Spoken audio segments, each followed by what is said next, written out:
What is up, guys? Welcome back to another video. Today we are going to be working on pulling the motor out of this thing. We got the S52 is over there somewhere. I don't know, you can't really see it, but yeah, so we're going to work on putting this S52 in Salty, which is over here. Something I want to talk about is one thing that I've noticed while watching my videos, like editing them and putting them together, is I feel like the first minute and a half ish is like hard, like physically hard to watch, at least for me. So I want to work on that. I want to get a little better at talking in front of the camera, at least in the very beginning of the videos. And honestly, I think the best way to do that is to just get into what I'm doing and then start talking. We're going to work on getting everything outside. It's a beautiful day and I can't wait to get started and get this engine out. So let's go.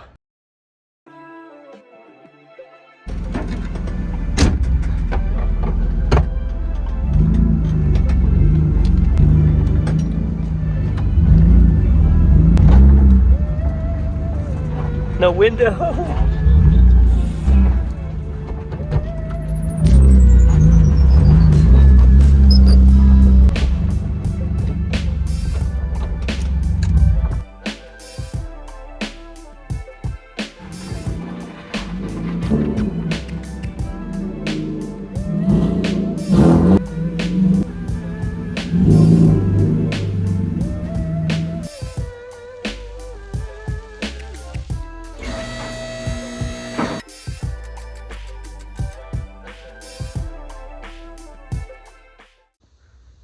So I guess at one point, Wesley's speed sensor wires got torn.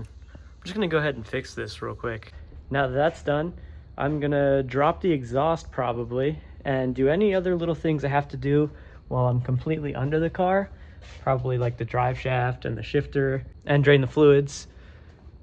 But other than that, once I'm done underneath the car, I'm gonna put it back down on the ground, but I'm probably still gonna leave it on the lift slightly. So if I have to raise it at all, I can. But other than that, I mean, these engines are pretty easy to pull. So I should be done underneath the car pretty quickly. Let's get to it.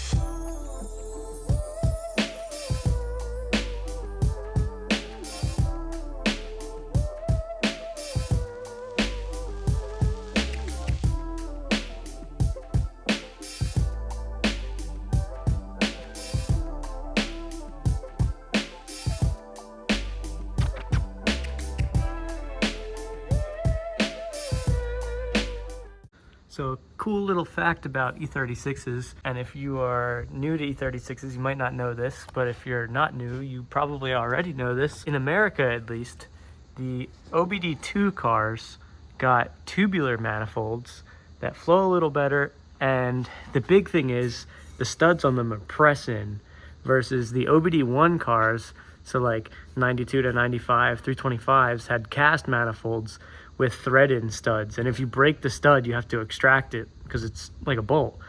But with the OBD2 headers that came on the 328s and the 323s, they were press-in. This makes putting the mid-pipe on way easier because if you break one, you can just press it out or hammer it out or air hammer it out or whatever and just put a through bolt in, and it's way easier, way faster. Great upgrade, I recommend it. And I assume that these probably flow better too, because the M3's got the same manifold.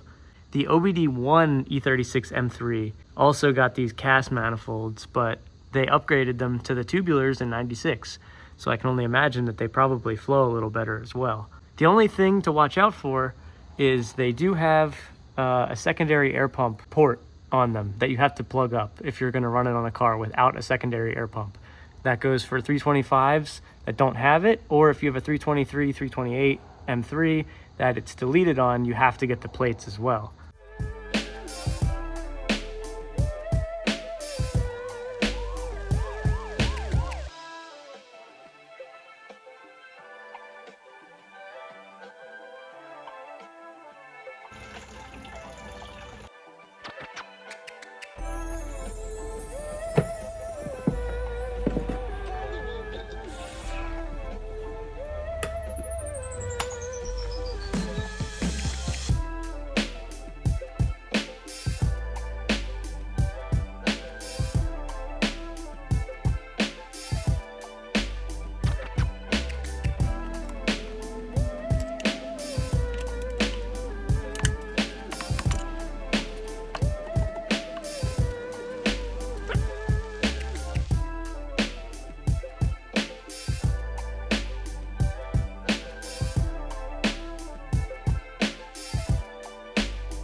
One thing I like to do when I'm dealing with lines like this is either take a picture or label which line goes where. So in this case, the lower line, if you can see in there, goes to the fuel filter right there. And another thing is if I can put the hardware back where it came from, like this bolt, or that bolt, or just have it in a neat little pile here. Like this is the exhaust, this is for the drive shaft, that's also for the drive shaft. It just helps out, honestly.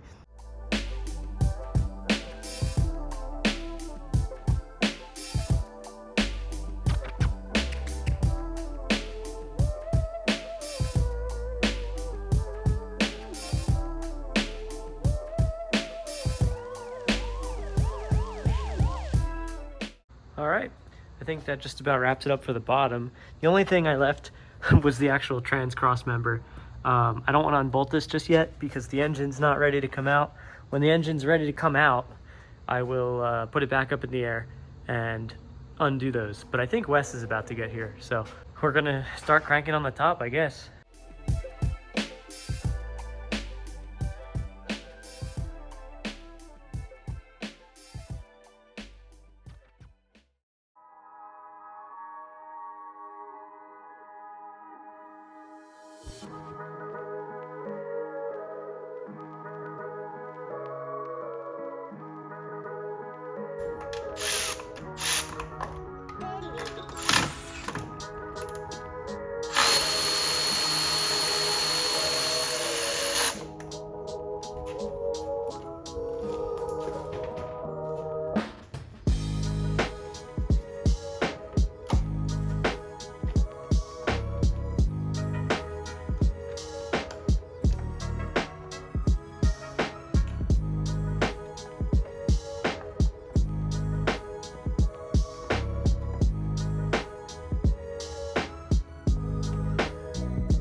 Hey.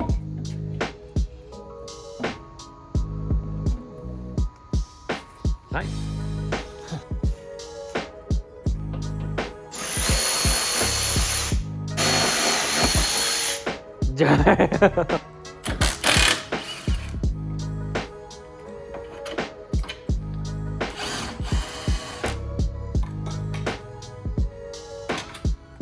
Got the engine just about ready to come out, and we're gonna hook it up and go from there.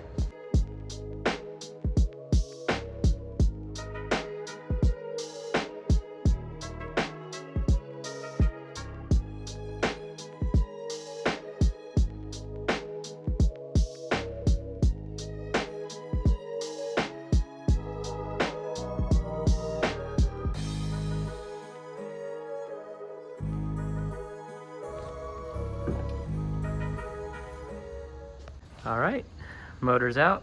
We're gonna swap the trans onto this engine, and Wes is out there right now, about to power wash the engine bay. But yeah, so we're gonna take this ZF trans, put it on the S52. There's a new clutch in that box under the light, and we're gonna swap over all the accessories and the harness and all that fun stuff. But we're moving right along, making good progress. This is what it looks like before. Got it soaking down in purple power. Should clean up pretty good. Obviously, you know, there are some spots that won't.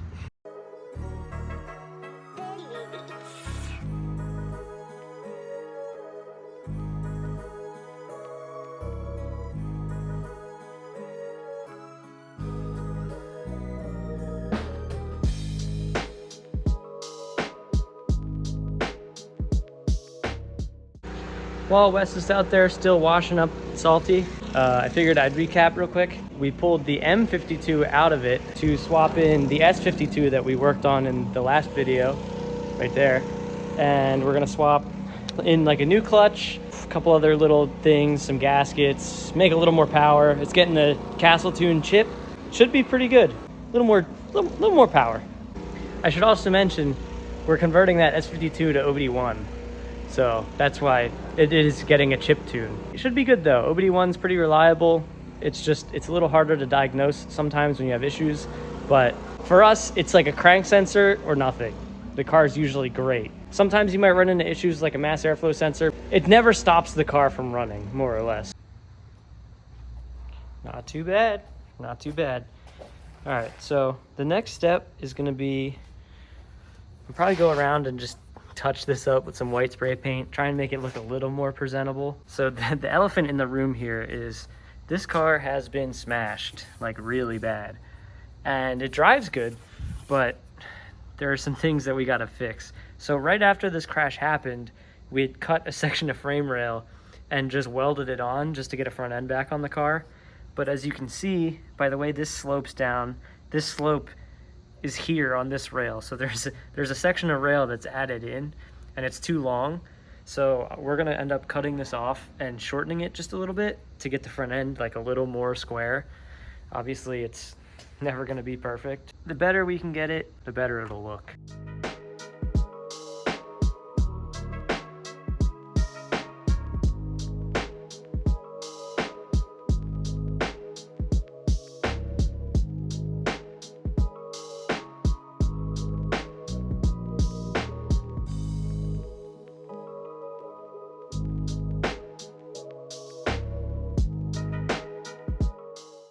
What is up, guys? I think that's gonna wrap it up for tonight. We got the engine pulled out of Salty, the bay's clean. We got the S52 over here, made it up with the new clutch, the ZF. A couple of the accessories are already on it, but overall, it's pretty close. There's the engine harness, there's a couple accessories in and around here that still have to go on. The alternator, one of the pulleys, I think. Yeah, overall, we made great progress today. I'm thinking tomorrow, Wes and I are gonna definitely get that in here. Hopefully we can get it running. There's a couple little things we want to address before that. Maybe like a little bit of touch-up paint here and there. Some new fuel lines in there. I think he said he wanted to get a new power steering line. I'm not sure, but overall, most of the stuff in here is not that old. Like these lines aren't that old. When we go to put the motor in, we will find out, I guess. But it didn't leak before, and the plan is that it's not gonna leak after. With all that said, I think it's time to wrap it up, and I'll see you guys tomorrow.